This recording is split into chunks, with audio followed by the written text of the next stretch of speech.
तो देखो पिछले वीडियो में कहाँ तक हो गया था, लिस्ट ए तक हो गया था ना, आगे पढ़ते हैं लिस्ट बी। तो हम आर्टिकल 4 पढ़ रहे थे। आर्टिकल 4 में हमने क्या बताया था कि आर्टिकल 2 और आर्टिकल 3 के तहत बहुमत के द्वारा संसद बदलाव करती है राज्यों में, या तो राज्यों को स्थापित करेगी आर्टिकल 2 से शामिल करेगी, या फिर आर्टिकल 3 के तहत 5 प्रकार से नए राज्य का निर्माण कर सकती कि नहीं।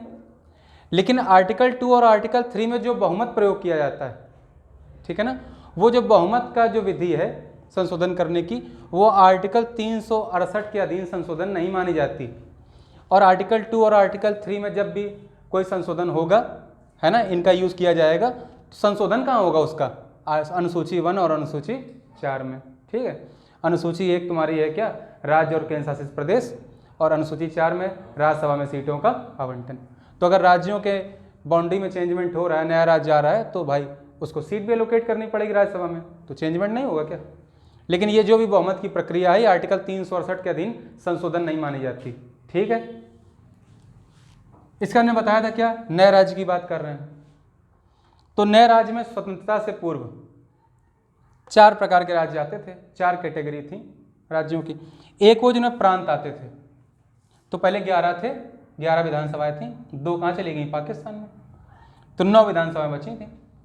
उन 9 में कुछ प्रमुख, जैसे यूनाइटेड प्रोविंस अर्थात जिसको तुम यूपी बोलते हो आज, है ना, MP, middle province, Bengal, Maharashtra, Bihar और असम वगैरह आते थे कि नहीं आते थे।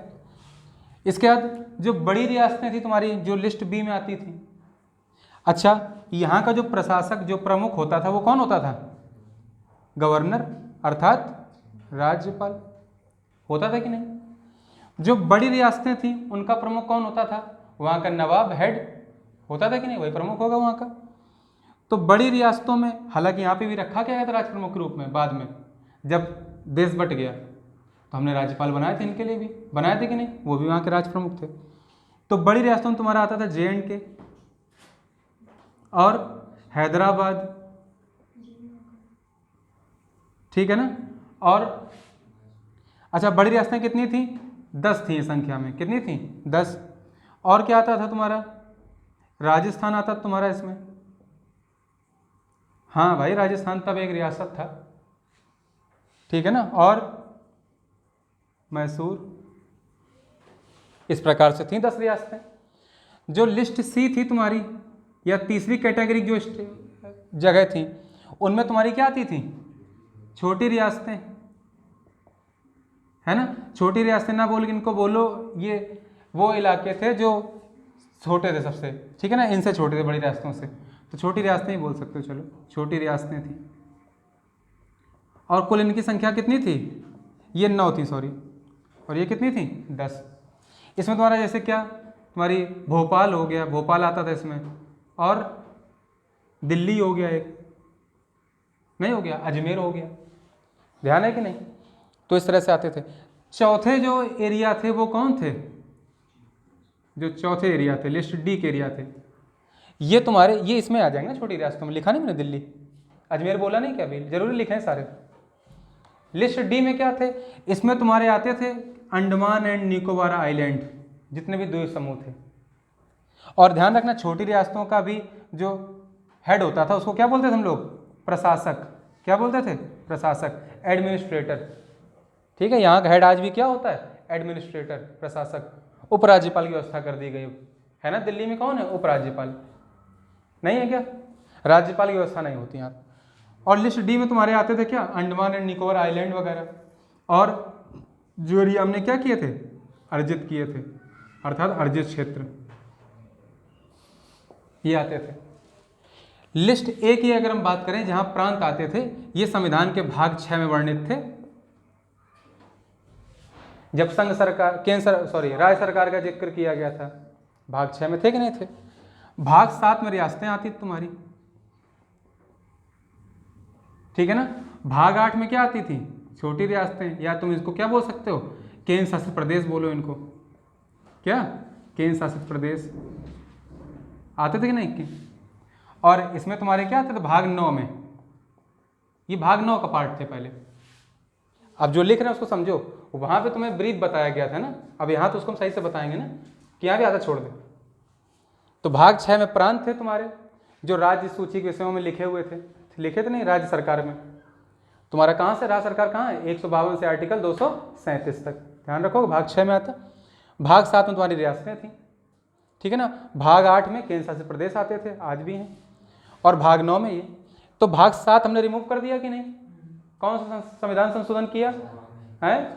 7वां, कब? 1956 में, ठीक, और इनको रिमूव कर दिया था। अच्छा, प्रांत नहीं हटाया गया था ना, प्रांत कैसे हटाया सकते हैं भाई? ये मेन हटेगा, ये वाला यूनियन टेरिटरी और हम स्थापित कर दिए थे उसमें और ला दिए थे, इनको ही तो हमें हटाना था मेन, रियासतों को। रियासतों की कौन सी व्यवस्था होगी भाई? राज्य रहेंगे, तो राज्य बनाने के लिए इसको रिमूव करना जरूरी था, जो भाग 7 था। 6 क्यों रिमूव होगा? बात समझ रहे हो कि नहीं? और उसको अच्छे से भागा, उसमें जो भी बची थी जिनको केंद्र शासित प्रदेश या यूनियन टेरिटरी बनाया गया, वो भाग 8 में लिख दिया गया उनको, आज भी है। और भाग 9 में तुम्हारे क्या थे? अर्जित क्षेत्र। यहाँ का भी हेड कौन होता था? प्रशासक होता था, ठीक। यहाँ तो सभी को समझ में आ गया, कोई दिक्कत तो नहीं? अच्छा, तो भाई इस व्यवस्था को समाप्त क्यों किया गया? क्यों समाप्त किया गया? क्योंकि जब स्वतंत्रता प्राप्त हो गई तो जो भारत का जो साउथ हिस्सा था, है ना, दक्षिण के जो राज्य थे, उसमें भाषा के आधार पर बहुत मतभेद की स्थिति थी, भाषा के आधार पर बहुत मतभेद था। तो भाई कई बार एजिटेशन या आंदोलन वहाँ होते रहते थे, एजिटेशन होते रहते थे अक्सर। तो क्या किया 1948 में राष्ट्रपति महोदय ने, कौन थे? डॉक्टर राजेंद्र प्रसाद, उन्होंने कमीशन बनाया। कमीशन का नाम था एस.के. धर कमीशन। क्या नाम था? एस.के. धर कमीशन, जिसको हम शॉर्ट में धर कमीशन ही बोलते हैं, धर आयोग। क्या? धर आयोग।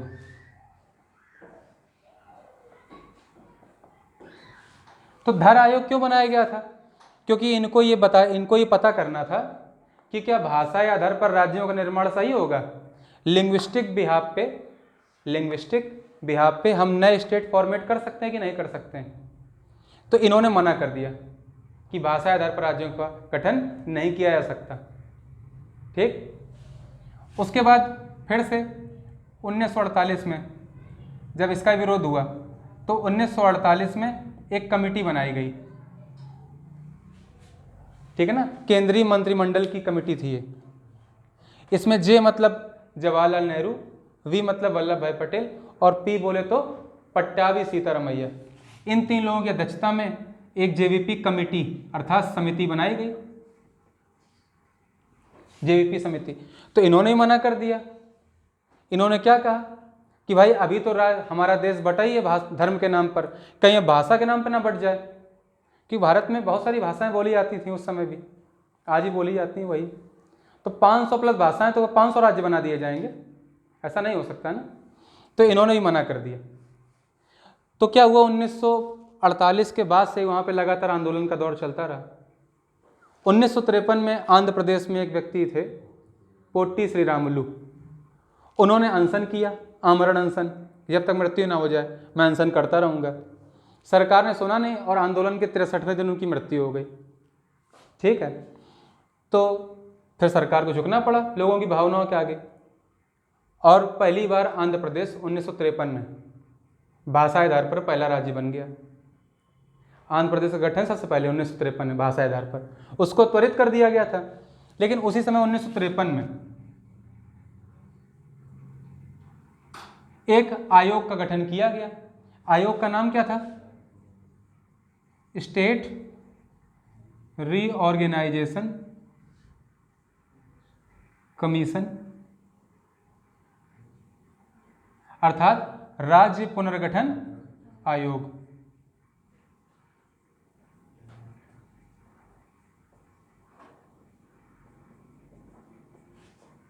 इस जो स्टेट रीऑर्गेनाइजेशन कमीशन था, इसमें 3 सदस्य थे। इसके जो हेड थे उनका नाम था फजल अली। क्या नाम था? फजल अली। जो दूसरे ये हेड थे इसके, कौन थे? हेड। जो सेकंड थे उनका नाम था क्या? हृदयनाथ H.N. कुंजरू,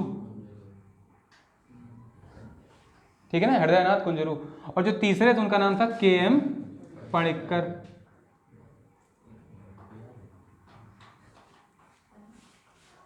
तो इस कमीशन ने 1955 में अपनी रिपोर्ट सौंपी, ठीक है ना भाई। ये कमीशन इसलिए बनाया गया था कि किस प्रकार से राज्य बनाए जाएं, कहाँ पे कौन सी भाषा ज़्यादा बोली जाती है, कहाँ पे क्या होना चाहिए। तो इस आधार पर इस स्टेट रीऑर्गेनाइजेशन कमीशन, राज्य पुनर्गठन आयोग ने 1955 में अपनी रिपोर्ट सौंपी, और रिपोर्ट सौंपने के बाद उसमें 14 राज्य और 6 केंद्र शासित प्रदेश बनाने की सिफारिश की गई। तो 1956 में पहली बार 14 राज्य और 6 केंद्र शासित प्रदेश अस्तित्व में आए। और 1956 में आए थे, इसलिए 1956 में बदलाव भी करना था कि भाई रियासतों की अब जगह नहीं बची थी कहीं, रियासतों की अब जगह बची नहीं थी कहीं। बचे क्या थे? प्रांत आज भी हैं, केंद्र शासित प्रदेश आज भी हैं, और एक्वायर्ड एरियाज मैंने लिखा है, देखो इनमें परिवर्तन होता है, ठीक है ना। और जो तुम्हारे अंडमान एंड निकोबार आइलैंड थे उनको भी किसमें डाल दिया गया? केंद्र शासित प्रदेश में डाल दिया गया कि नहीं। तो इस प्रकार से ये व्यवस्था हट गई, और इसके लिए 7वां संविधान संशोधन किया गया 1956 में, इनको हटा दिया गया लिस्ट बी को। ये सारी व्यवस्था खत्म कर दी गई, और 14 राज्य और 6 केंद्र शासित प्रदेश अस्तित्व में पहली बार आ गए। ठीक है, कोई दिक्कत तो नहीं आता। बताना तो अभी बहुत कुछ है हमें, लेकिन 2 क्लास हो जाएंगे ना, मैं कंबाइन कर दूंगा इसको कैसे भी। फिलहाल इसको तुम लोग तैयार करो, अच्छे से नोट कर लो। टाइम कितना हो गया देखो जरा एक लोग जल्दी से। हाँ 3:24 हो गया है, तुम लोग को नोट करने में भी टाइम लगेगा। इसको नोट कर लो, हम आगे बताते हैं बाद में, ठीक है। क्या कह रही हो? महाराष्ट्र नहीं, नहीं महाराष्ट्र नहीं, बॉम्बे लिख लो यार, समझदार हो तुम लोग, बॉम्बे कर लो इसको, महाराष्ट्र नहीं हो। पहले क्या था? बॉम्बे। तो देखो तुम लोगों को अगर लिखना हो किसी को कि लिस्ट ए, लिस्ट बी, या part A, part B, part C और पार्ट डी में किस प्रकार के राज्य थे, ठीक है। ये छोटी रियासतें थी, ध्यान रखना है ना, जिनका प्रशासन केंद्र सरकार के पास था, ठीक है। मतलब वो अपना प्रशासक रखती थी, बाकी छोटी रियासत का राजा अपना होता था। मेरा समझ रहा है, जैसे भोपाल का राजा था, दिल्ली के राजा थे कि नहीं थे।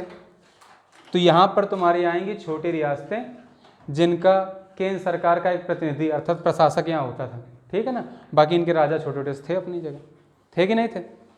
यहाँ बड़ी रियासतें थी, यहाँ पे लिस्ट डी में अंडमान एंड निकोबार आइलैंड और अर्जित क्षेत्र, ये चीज़ें आती थी। तो ये 4 पार्ट में भारतीय राज्य बटे हुए थे पहले। जिसको भी ये प्रांत लिखने हो तो लिख लो, मैं बोल दे रहा हूँ, लिख लो सभी लोग, लिखो जल्दी से। देखो पार्ट ए में असम, बिहार, बॉम्बे, मध्य प्रदेश। कन्या सही से लिख लो, वहाँ मत लिखो, नीचे लिख लो, वहाँ बना रहा तो अच्छा लग रहा है, ठीक, वहीं लिखो, वहाँ से पेज क्यों पलट रही हो? अच्छा ठीक है, आगे लिख लीजिए। पार्ट ए में असम, बिहार, बॉम्बे, मध्य प्रदेश, मद्रास, ओडिशा, पहले ओडिशा बोलते थे, ORRISA, अब ओडिशा लिखते हैं, ODISA। पंजाब, उत्तर प्रदेश, उस समय यूनाइटेड प्रोविंस बोलते थे ना, अब उत्तर प्रदेश, और बंगाल आते थे।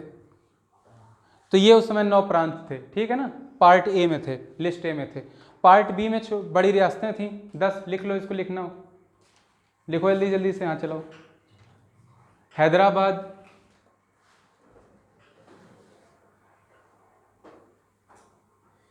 जम्मू कश्मीर, मध्य भारत, इंग्लिश में जो लिख रहे हैं वो मध्य भारत ही लिखेंगे, MADHYA BHARAT, Madhya Bharat. Mysore, MYSORE, Mysore. Patiala, PATIYALA, Patiala.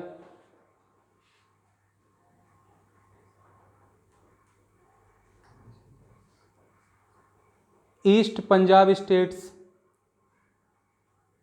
Union, लिखो east Punjab states union, PEPSU बोलते थे इनको, ठीक है ना, PEPSU लिख लो, हम बताएंगे बाद में पेप्सू क्या होता है।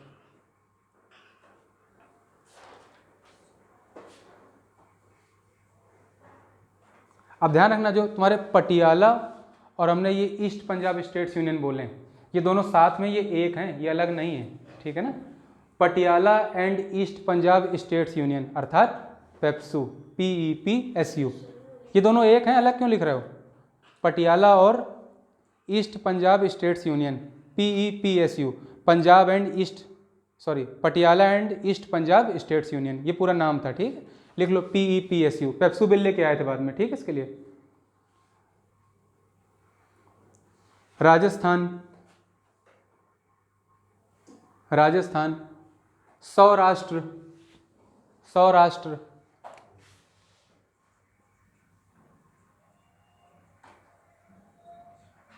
RASHTRA, सौराष्ट्र।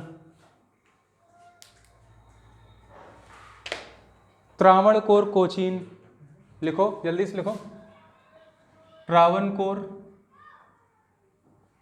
कोचीन, एक साथ लिखना है ऐसे, ठीक है ना, ये पूरा एक था। त्रावणकोर कोचीन, त्रावणकोर हिंदी में लिख लोगे, त्रावणकोर, तुम लोग यार कुछ नहीं लिख पाते, त्रावणकोर, ठीक है। और लास्ट क्या है? विंध्य प्रदेश, VINDHYA, विंध्य प्रदेश, लिख लिए सभी ने, कोई दिक्कत नहीं। अब पार्ट सी में हम बोल दे रहे हैं, मत लिखो, इतना नहीं आता है, ठीक है ना, मेरा समझ रहे हो कि नहीं। अब IAS की तैयारी तो हम करवा नहीं रहे तुम लोगों को कि सब लिखा दें, जिसको लिखना हो तो हम बोल दे रहे हैं, लिख लेना, अपना वीडियो से पढ़ के लिख लेना, ठीक है ना। तो पार्ट सी के स्टेट्स में तुम्हारे अजमेर, भोपाल, बिलासपुर, कूच बिहार, कुर्ग, दिल्ली, हिमाचल प्रदेश, कच्छ, मणिपुर और त्रिपुरा आते थे। मेरी बात समझ गए? वीडियो का एक ये वाला पॉइंट पढ़ लेना, लिखने हो इसको लिख लेना, हम एक बार फिर से रिपीट कर दे रहे हैं, लिख लो, अजमेर, भोपाल, बिलासपुर, कूच बिहार, कुर्ग, दिल्ली, हिमाचल प्रदेश, कच्छ, कच्छ जानते हो गुजरात में, कच्छ का रण है, KUTCH, कच्छ, मणिपुर और त्रिपुरा, ये आते थे, ठीक है, छोटी रियासतों में। पार्ट सी में क्या थी? छोटी रियासतें, ये गलत लिख दिया मैंने, सही कर लेना है, छोटी रियासतें, जो पहले लिखा था वही सही है। और पार्ट डी में तुम्हारे अंडमान एंड निकोबार आइलैंड, ठीक है ना, ये आता था, जिसको कौन एडमिनिस्टर करता था? लेफ्टिनेंट गवर्नर, ठीक है, प्रशासक वहाँ का कौन था? लेफ्टिनेंट गवर्नर, ठीक है। यहाँ के कौन थे? राज्यपाल, यहाँ के राज प्रमुख, यहाँ के प्रशासक, ठीक है ना। यहाँ तक किसी कोई दिक्कत? अगली क्लास में आगे पढ़ेंगे, ठीक है ना, इसको तैयार करो। अगली क्लास में हम पढ़ेंगे कि कौन कौन से राज्य कब कब बने। भाई स्टेट रीऑर्गेनाइजेशन कमीशन, ठीक है ना, इसने 14 राज्य और 6 केंद्र शासित प्रदेश बनाने की सिफारिश की। तो जो राज्य अस्तित्व में आए और उसके बाद भी जो आते गए, आज 28 राज्य हो गए हैं और 8 केंद्र शासित प्रदेश हो गए, ये हम सारे लिखा देंगे तुम लोग को, है ना, अच्छे से तैयार कर लेना उनको, कई एग्जाम में पूछ भी लिया जाता है। ये SK धर कमीशन को ही हम एक नाम और देते हैं, लिंग्विस्टिक, क्या, लिंग्विस्टिक्स लिख लोगे ना, स्टेट्स कमीशन, ठीक है ना, लिंग्विस्टिक्स लिख लोगे, LINGUISTICS, लिंग्विस्टिक्स माने होता है भाषाई आधार पर, स्टेट्स कमीशन, ठीक है, इसका ये नाम भी होता है। नेक्स्ट क्लास में पढ़ा देंगे, डोंट वरी, परेशान ना हो, है ना, इसको रिवाइज करो, अगली क्लास में मिलते हैं मंडे को, ठीक है।